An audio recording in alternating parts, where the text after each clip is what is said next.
शिलापूजन केलं, रथयात्रा असेल तर रथयात्रेत सामील झाले, कार सेवा असेल तर अयोध्येत जाऊन कार सेवा सुद्धा केली. अनेक कारसेवकांनी रक्त सांडलं, अनेकांचे जीव गेले. आणि त्याच्यानंतर जे घडलं, जे मुंबई शहराने भोगलं, असं क्वचित एखाद्या शहराने भोगलं असेल.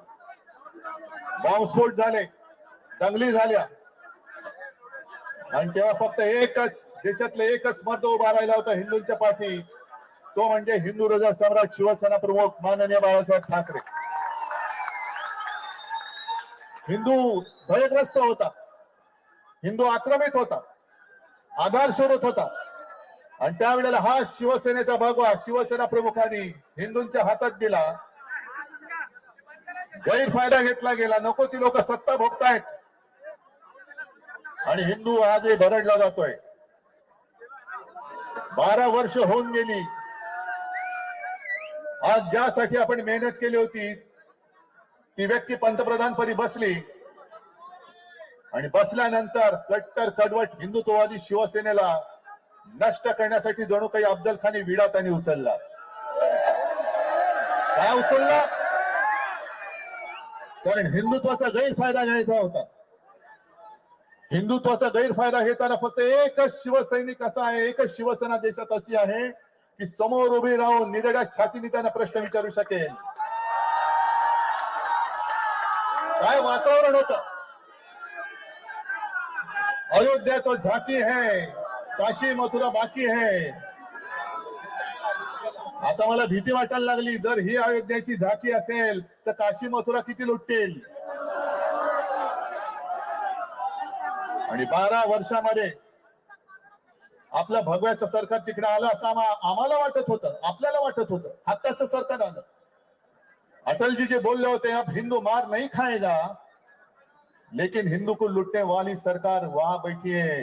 हे दुर्भाग्य आहे आपलं, हे दुर्भाग्य आहे. आणि हे आरोप मी नाही करत आहे, हे आरोप आता अनेक जण बोलायला लागलेले आहेत. पहिली सुरुवात आपल्याला लक्षात असेल, शंकराचार्यांनी गेल्या 1-2 वर्षापूर्वी केली की केदारनाथ मंदिर, केदारनाथ आहे तिथलं जवळपास कित्येक किलो सोनं हे लुटलं गेलं. मध्य प्रदेशच्या मुख्यमंत्र्यांवरती आरोप झाले, त्यांनी उज्जैनच्या इथली सगळ्या जमिनी ढापलेल्या आहेत. महाकालचे काल आहेत हे.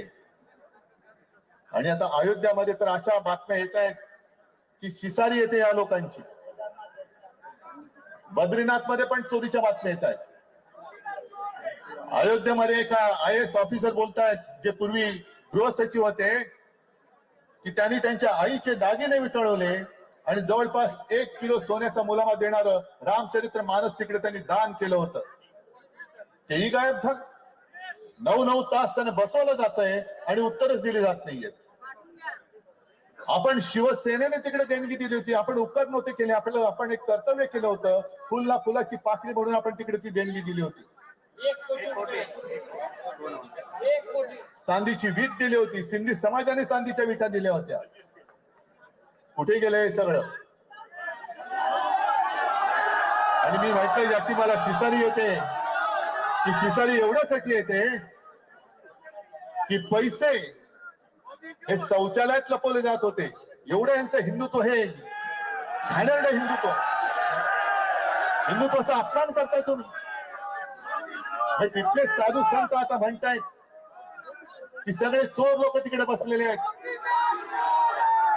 आणि एका साधू संतांपैकी एकाचं वाक्य असं आहे कि हम जब मंदिर में दर्शन के लिए जाते हैं तो हमारी लंगोटी भी चेक की जाती है.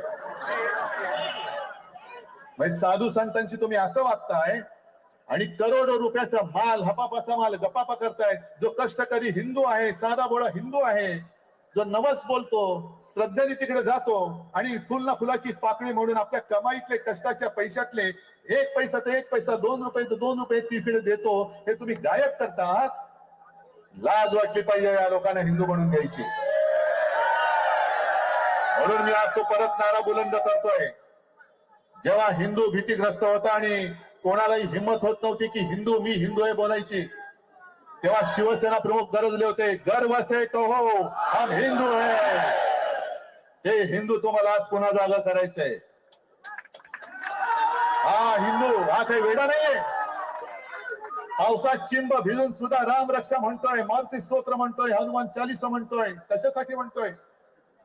काय घरी वेळ जात नाही म्हणून म्हणतोय? ही पावसात पेटलेली ठिणगी आहे.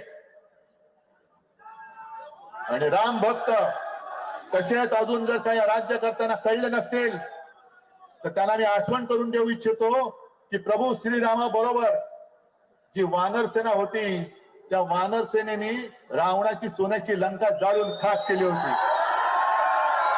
अरे तुम्ही आज आमचा पक्ष चोरला असेल, आमच्याकडचा प्रभू रामचंद्राचं धनुष्यबाण चोरला असेल, पण आज आमच्या हातामध्ये हनुमानाने ज्या मशालेनी लंका जाळली होती ती मशाल आज आमच्या हातात आहे. तुमच्या अन्यायाची लंका आणि जाळून खाक केल्याशिवाय राहणार नाही. आणि जे तथाकथित भोंदू हिंदू रक्षक आहेत हे आपल्यावरती टीका करतायत. त्यांना मी सांगू इच्छितो की अरे जर तुमच्या धमन्यांमध्ये अस्सल हिंदूंचं रक्त असेल तर आमच्या सोबत राम रक्षा करण्यासाठी रस्त्यावरती या. रामाची रक्षा करायची आहे.